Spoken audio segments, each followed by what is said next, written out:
ఈ ఇల్లందులో నేను పోయినసారి పాదయాత్రగా వస్తున్నటువంటి క్రమంలో ఈ ఇల్లందులో ఒక చోట అంటే నాకు కాలు పాదయాత్ర 1600 కిలోమీటర్లు నడిస్తే కాలు ఈ లెఫ్ట్ సైడ్ది మొత్తం ఉబ్బి పగిలిపోయిన బుగ్గలు వచ్చి ఒక చోట కూర్చున్నాను. ఒక చోట కూర్చుంటే ఒక మిత్రుడు వచ్చిండు. పాపం నాకు అప్పుడు మా పిల్లలుండి అన్న అని చెప్పి అది వాటర్ అంతా తీసేసే కట్టు కడతా ఉంటే వచ్చి, ఎందుకన్నా 2.5 లక్షల రూపాయల జీతం విడిచిపెట్టి ఈ రోడ్ల మీద పడి కాళ్ళు బలిగిపోయేటట్టు ఇట్లెందుకు తిరుగుతున్నావన్నా అని చెప్పాను అన్నాడు.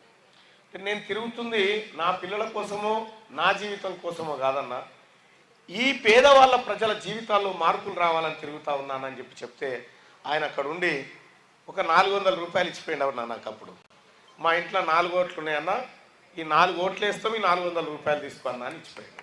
ఇదే ఇల్లందు బిడ్డ, ఇదే ఇల్లందు బిడ్డ. అంత గొప్ప మనసున్నటువంటి ఇల్లందు గడ్డ మీదకి వచ్చి ఇలా కేటీ రామారావు ఏం మాట్లాడుతా ఉన్నాడు, పక్కకు వచ్చి మావోని చూడు ఎంత అందంగా ఉన్నాడో అని చూపిస్తా ఉన్నాడు. అమెరికాలో చదివచ్చిండు అని చెప్తా ఉన్నాడు. అన్నా నేను అమెరికాలో చదువుకునేంత స్తోమతునోని కాదు, ప్రైవేట్ కార్పొరేట్ కాలేజీల్లో చదువుకునే దమ్ము ధైర్యం మా కుటుంబానికి లేదు.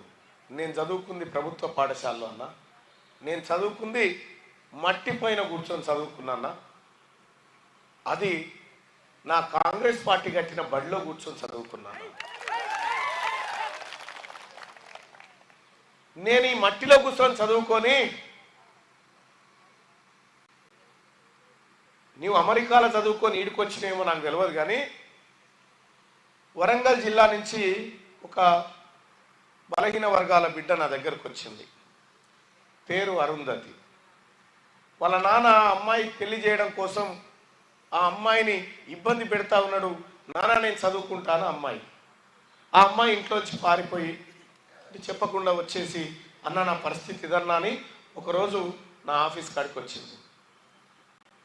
ఆ వరంగల్ జిల్లా మారుమూల గ్రామంలో ఉన్నటువంటి అరుంధతిని ఇప్పుడు అమెరికాలో పెట్టి చదివిపిస్తున్నా నేను. నువ్వు అక్కడి నుంచి ఇక్కడ వచ్చినా అని చెప్తున్నావు, నేను ఇక్కడి నుంచి అక్కడికి పంపుతా ఉన్నా. కేటీ రామారావు నీ అభ్యర్థికి, ఇక్కడ ఉన్న కోరం కనకన్న అభ్యర్థికి, మా విజయబాబు అన్న అభ్యర్థికి ఉన్న తేడా గది.